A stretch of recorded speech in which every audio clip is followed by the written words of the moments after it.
Hi, I'm Kent Berk. I'm an attorney at the Scottsdale, Arizona law firm of Berk Law Group, where we handle trust, will, probate, estate, property, and other types of matters here in Arizona.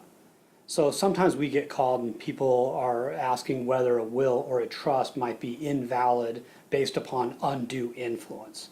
So I'm going to explain in this video what is undue influence, what are the different elements for a court to evaluate in determining whether there was undue influence. So first of all, undue influence is where a person exerts such control and persuasion over the person's mind that the person who's adopting the will or the trust actually puts into the will or the trust not what they wanted, but what the influencer wanted. That's undue influence. So not all influence is undue influence. So if a husband and wife are talking about what they should put in their will or the trust, that's natural. That happens every day, and they may share ideas, or even a parent might ask their children, okay, I'm thinking about who I should designate as personal representative. Offering input on those issues is not necessarily undue influence unless the parent, for example, says they want to do something and the child says, no, don't do that. And the child is able to exert such control over their parent that the parent gives in and puts the child's wishes into the will or the trust, not the parent's own wishes. So whether there's undue influence is determined based on the totality of the circumstances, and the court will typically look at a variety of factors. First of all is whether the person was vulnerable to undue influence. Did they have dementia or memory problems, or were they dependent on their loved one for care such that they would logically be in a weakened mental position to give in to undue influence? Was the amendment to the will or the trust, or the will or the trust that's in evaluation, is it logical or reasonable in light of the circumstances, in light of the history of the person's estate plan? Was the questioned document inconsistent with prior estate planning?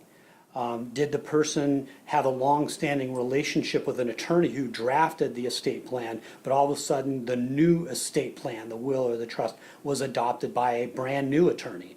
Was the influencer instrumental in getting the document, the new document, signed? Did they instigate signing of the new document? And there's other factors that are typically considered in determining whether the questioned document, the will or the trust, is invalid based on undue influence. Another issue that comes up in undue influence cases is what's called the presumption of undue influence. And for there to be a presumption of undue influence, there's three components, there are elements that must be satisfied. First of all, the influencer must be in a close personal relationship with the person who's adopting the will or the trust.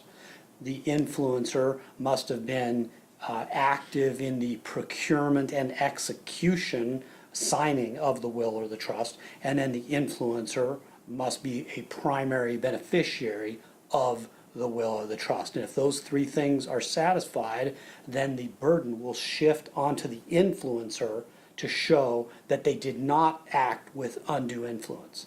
If the presumption of undue influence does not arise, then the person attacking the validity of the will or the trust has the burden of establishing that undue influence renders the document invalid. If you have any questions regarding the validity of a will or a trust, whether it's based on undue influence, fraud, forgery, testamentary capacity, or any other questions, please don't hesitate to send us an email through our website or just give us a call. Thank you.